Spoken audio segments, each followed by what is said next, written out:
আসসালামু আলাইকুম viewers, welcome to BD tech world.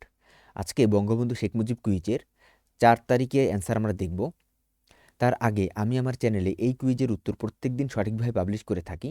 তাই আপনি যদি আমার এই চ্যানেলের নতুন দর্শক হয়ে থাকেন তাহলে এখনই আমার চ্যানেলটি সাবস্ক্রাইব করে রাখুন এবং পাশে থাকা বেল আইকনটিতে ক্লিক করে অলে ক্লিক করে দিন। তাহলে প্রত্যেকদিন প্রকাশিত এই কুইজ এছাড়াও বিভিন্ন রকম ইউজফুল এবং ইনফরমেটিভ ভিডিও সবার আগে আপনার কাছে পৌঁছে যাবে।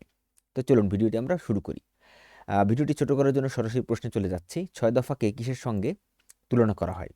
এর উত্তর আমরা পাবো এখান থেকে। দেখুন, ঐতিহাসিক 6 দফাকে কিসের সাথে তুলনা করা হয়? এই 6 দফাকে তুলনা করা হয় ম্যাগনা কার্টার সঙ্গে। এই যে দেখুন এখান থেকে, বঙ্গবন্ধু শেখ মুজিবুর রহমান অর্থনৈতিক বৈষম্য থেকে মুক্তির জন্য 1966 সালের 5 থেকে 6 ফেব্রুয়ারি লাহোরে অনুষ্ঠিত বিরোধী দলগুলোর সম্মেলনে ঐতিহাসিক 6 দফা কর্মসূচি পেশ করেন। এই কর্মসূচিকে বাংলার জনগণ ম্যাগনা কার্টা হিসেবে গ্রহণ করে। স্বয়ং বঙ্গবন্ধু এই 6 দফাকে পূর্ব পাকিস্তানের বাঁচার দাবি বলে অভিহিত করেন। তাহলে বুঝতেই পারছেন, এর অ্যান্সার হবে ম্যাগনা কার্টা। ভিডিওটি ভালো লাগলে অবশ্যই লাইক করবেন এবং কমেন্ট করে আপনারা জানাবেন যে ভিডিওটি কেমন হয়েছে। আর অবশ্যই আমার চ্যানেলটি সাবস্ক্রাইব করে আমার চ্যানেলের সাথেই থাকবেন। আজকে ভিডিও এ পর্যন্তই। ভালো থাকবেন। আগামী ভিডিও দেখার আমন্ত্রণ জানিয়ে আল্লাহ হাফেজ।